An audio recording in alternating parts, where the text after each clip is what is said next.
Hi friends, welcome back to my YouTube channel study lover RP. ये हमारी vision IAS की PT 365 की series चल रही है। इसमें हम पढ़ रहे हैं पर्यावरण। लास्ट क्लास में हमने अपना टॉपिक स्टार्ट कर दिया था ऊंटों पर मसौदा नीति पत्र। ये हमने यहाँ तक कवर कर लिया था। ऊंटों का गोबर शुष्क क्षेत्र में मृदा को समृद्ध बनाता है। आगे का टॉपिक हम इस क्लास में पढ़ेंगे, तो चलिए हम अपनी क्लास स्टार्ट करते हैं। भारत में पाई जाने वाली ऊंटों की प्रमुख नस्लें तो कौन कौन सी हैं? सबसे पहले एक कुबड़ वाली ऊंट, बीकानेरी राजस्थान। तो अपनी शक्ति और सहन शक्ति के कारण गाड़ी खींचने और भारी भारवाहक कार्य हैं उनके लिए इसका उपयोग किया जाता है। जैसलमेर राजस्थान तो लंबे और पतले शरीर वाली नस्ल, उत्कृष्ट सहन शक्ति और गति के लिए प्रसिद्ध। थर मरुस्थल में ऊंट सफारी के लिए विशेष रूप से ये प्रयुक्त हैं। मेवाड़ी राजस्थान तो दुग्ध क्षमता उसके लिए ये प्रसिद्ध है। कच्छ गुजरात तो मजबूत एवं श्रम गहन कार्यों के लिए प्रसिद्ध नस्ल। कच्छ के रण में हल जोतने और गाड़ी खींचने के लिए इनका उपयोग किया जाता है।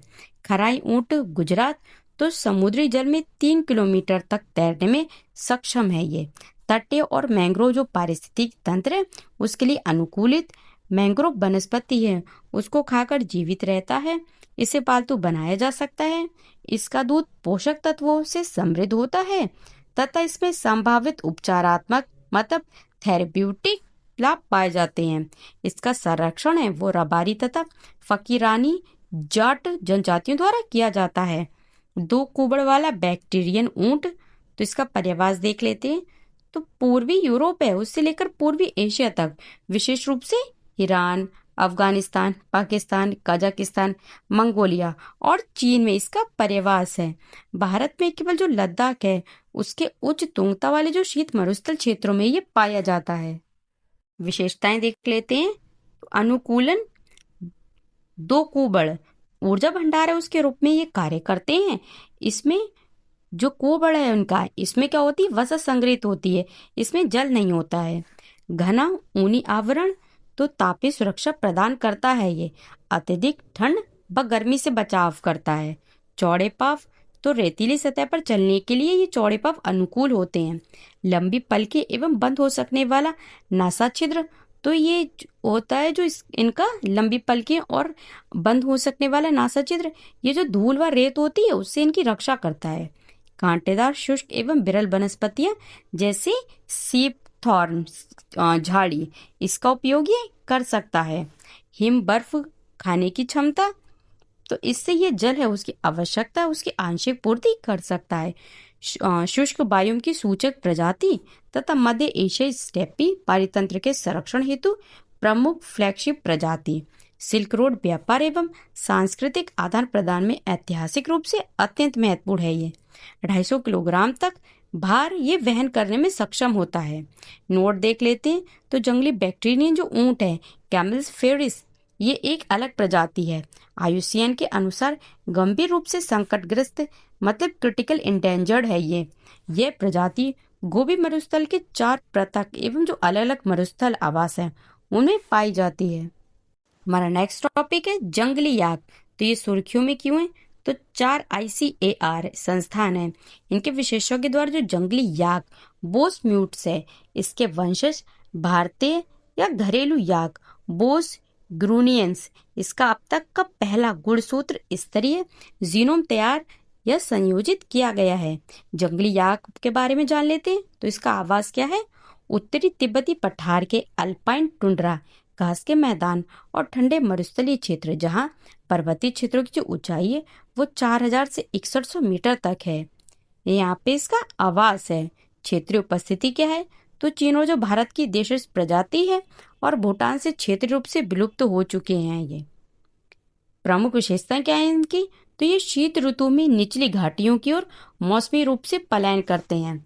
इनकी ये WPA 1972 इसके परिशिष्ट वन में है। CMS अनुसूची वन में आते हैं और ये आयुसीएन की स्थिति कौन सी वल्नरेबल है इसकी। इनका जो भोजन है ये मुख्यतः क्या है? घासें एवं सेजस पर आधारित होता है। साथ ही इसमें कुछ शाकीय पौधे फॉप्स है वो भी शामिल होते हैं। याक मिलनसार होते हैं और प्राय 100 से अधिक व्यष्टि हैं उनके बड़े झुंडों में एकत्रित होते हैं। हालांकि 10-20 के छोटे समूह में भी सामान्य है। प्रमुख खतरे क्या है इनके लिए? तो अवैध शिकार है, जिसमें मांस के लिए व्यावसायिक अवैध शिकार शामिल है, और घरेलू जंगली याक है, उसके बीच अंतर प्रजनन आदि।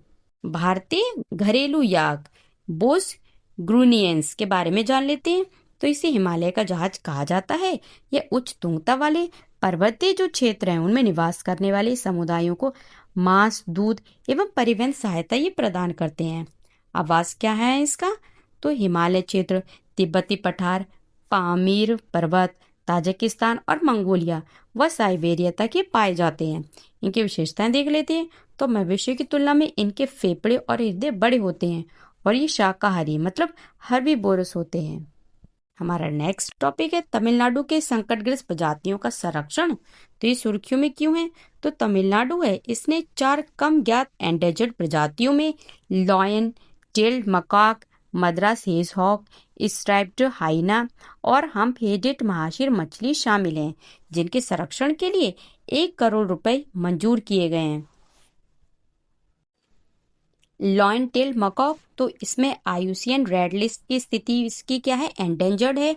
मद्रास या बेयर बैलिट हेजहॉग, इसकी स्थिति क्या है? लीस्ट कंसर्न की है। स्ट्रैप्ड हाइना की स्थिति है नियर थ्रेटेन, और हम्प हेडेड महाशीर मछली है, इसकी आईयूसीएन रेड लिस्ट में स्थिति है क्रिटिकल एंडेंजर्ड। सिटीज की सूची परिशिष्ट वन में आते हैं, ये सूचीबद्ध नहीं है। और स्ट्रैप्ड हाइना है, ये परिशिष्ट 3 में आते हैं। और हम्प हेडेड महाशीर मछली ये भी सूचीबद्ध नहीं है। 2 याद रखने हैं कि जो हम्प हेडेड महाशीर मछली ये भी सूचीबद्ध नहीं है, और जो मद्रास या बेयर बैलिट हेजहॉग है ये भी सूचीबद्ध नहीं है। वन्यजीव संरक्षण अधिनियम WPA में इनकी स्थिति किनकी? लॉयन टेल मकॉक की जो स्थिति है वो अनुसूची 1 और 4 में सूचीबद्ध है। मद्रास या बेयर बैलिट हेजहॉग है, इसके अनुसूची 2 में सूचीबद्ध है। स्ट्रैप्ड हाइना है, ये सूची 1 और 4 में सूचीबद्ध है। और जो महाशीर मछली है ये स्पष्ट रूप से सूचीबद्ध नहीं है। फिर स्थानिक एंडेमिक क्षेत्र में देख लेते हैं। जो लायन है इसकी क्या है? ये पश्चिमी घाट, तमिलनाडु, केरल है, वहां के क्षेत्र में पाए जाते हैं। और जो हेजहॉग है ये भारत में, और स्ट्राइप्ड हाइना है ये अफगानिस्तान, अल्जीरिया, पाकिस्तान, भारत आदि के क्षेत्र में पाए जाते हैं। और जो महाशीर मछली है ये भारत में कहाँ पर? तमिलनाडु, केरल, कर्नाटक में पाई जाती है। फिर मुख्य खतरे क्या क्या हैं? तो जो लॉयन टेल्ड मकाक है इसके लिए है कृषि क्षेत्र का विस्तार, शहरीकरण और खनन। हेजहॉग के लिए पालतू बनाने के लिए अवैध शिकार और जो अवैध व्यापार और लकड़ी की कटाई है। फिर जो हाइना है उसके लिए प्रताड़ना है, विशेषकर जहर देकर अन्य बड़े मांसाहारी जीवों में कमी के कारण, पालतू या जंगली मृत जीवों, मांस स्रोतों की घटती उपलब्धता, ये सब इसके कारण हैं। और जो महाशीर मछली है इसके मुख्य खतरे क्या हैं? बांध, नुकसान पहुंचाने वाली मत्स्य गतिविधि, आक्रामक प्रजातियों का विस्तार आदि। अन्य प्रमुख तथ्य देख लेते हैं। तो इनका क्या है? ये वर्षावन के खंडित भागों में प्राप्त होते हैं। ये स्थानीय रूप से कांटेदार चूहा हॉर्नी रैट है उसके रूप में जानी जाती है, और ये निशाचर प्रजाति है जो अर्धशुष्क क्षेत्रों में पाई जाती है। हाइना है, यह प्राकृतिक स्क्वैमगेवर है जो बीमारियों को फैलने से रोकता है। मुदुमलाई टाइगर रिजर्व में इसकी संख्या तेजी से घट रही है। और जो महाशीर मछली है इसे कावेरी का भाग कहा जाता है, क्योंकि ये पकड़े जाने पर छूटने के लिए जोरदार संघर्ष करती है। हमारा नेक्स्ट टॉपिक है वन मतलब फॉरेस्ट। इसमें फर्स्ट पॉइंट हम पढ़ेंगे वन संरक्षण एवं संवर्धन संशोधन नियम 2025 के बारे में। तो इस सुर्खियों में क्यों है? तो पर्यावरण, वन और जलवायु परिवर्तन मंत्रालय है, इसने वन संरक्षण एवं संवर्धन संशोधन नियम 2025 है उसको अधिसूचित किया है।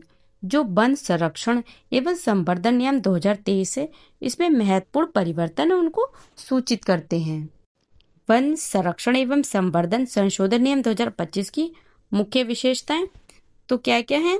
वन संरक्षण एवं संवर्धन अधिनियम 1980, वन संरक्षण अधिनियम 1980 इसके तहत केंद्र सरकार द्वारा अधिसूचित वन संरक्षण संशोधन अधिनियम 2023 द्वारा संशोधित प्रतिपूरक वनीकरण, तो नए नियम है, इनके तहत संरक्षित वन क्षेत्र की अधिसूचना वैकल्पिक हो गई है, जिससे प्रतिपूरक वनीकरण के लिए भूमि या तो वन विभाग को हस्तांतरित की जा सकेगी या इसे भारतीय वन अधिनियम 1927 या अन्य कानूनों के तहत संरक्षित क्षेत्र के रूप में अधिसूचित किया जा सकेगा। प्रतिपूरक वनीकरण का अर्थ है, क्या अर्थ है? वन संरक्षण अधिनियम 1980 उससे के तहत वन भूमि के गैर वन उपयोग के लिए आवंटित भूमि के बदले किया गया वनीकरण।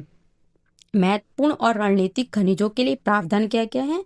तो महत्वपूर्ण या रणनीतिक खनिजों MMDR अधिनियम 1957 के तहत इसकी खनन परियोजनाओं को क्षतिग्रस्त वन भूमि पर प्रतिपूरक वनीकरण करना अनिवार्य है, जिसकी मात्रा है वो कम से कम वन भूमि के दुगने क्षेत्रफल के बराबर होनी चाहिए।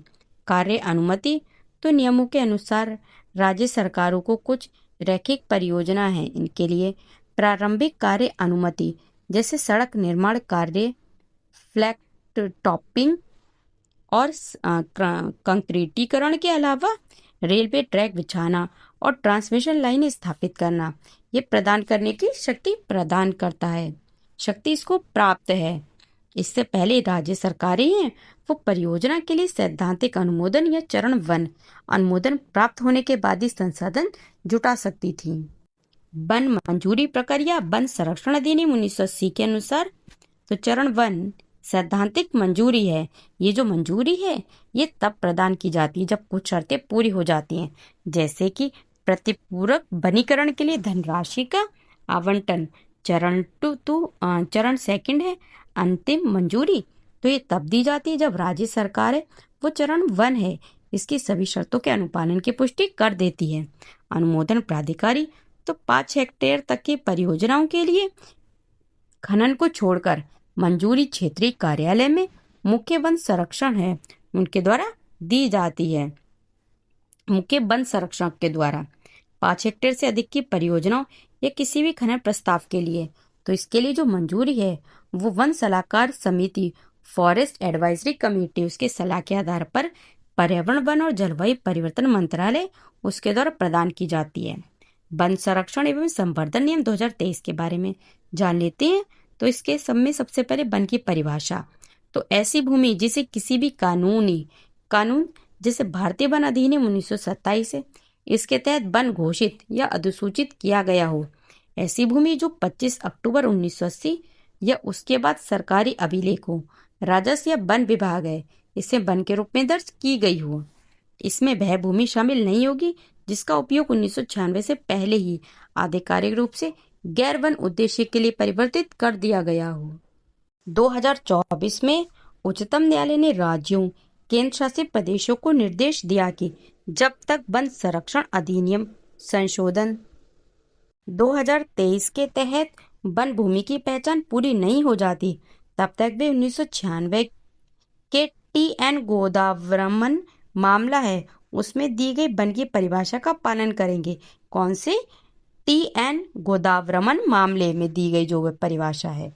गैर वन्य प्रयोजनों की परिभाषा से बाहर रखी गई गतिविधियां, तो संरक्षित क्षेत्रों को छोड़कर वन्यजीव संरक्षण अधिनियम WPA 1972 के अंतर्गत वन क्षेत्रों में चिड़ियाघरों और सफारी की स्थापना, क्षेत्र की योजनाओं में शामिल इको टूरिज्म सुविधाएं, पुनरुत्पादन गतिविधियों सहित सिल्वी कल्चर वन संवर्धन गतिविधियां तथा केंद्र सरकार द्वारा निर्दिष्ट अन्य कोई प्रयोजन। अधिनियम के प्रावधानों से छूट प्राप्त भूमि की श्रेणियां तो कौन कौन सी हैं? छूट प्राप्त परियोजनाएं तो कौन सी है? किसी बस्ती या रेल और सड़क किनारे स्थित सुविधा से कनेक्टिविटी। छूट की सीमा क्या है? रेल लाइन या सरकार द्वारा बनाए गए सार्वजनिक सड़क के किनारे स्थित 0.10 हेक्टेयर तक की वन्य भूमि। तो फ्रेंड्स आज की क्लास हम यहीं पे एंड करते हैं। आगे का टॉपिक हम नेक्स्ट क्लास में कवर करेंगे। तब तक के लिए थैंक यू। जय हिंद।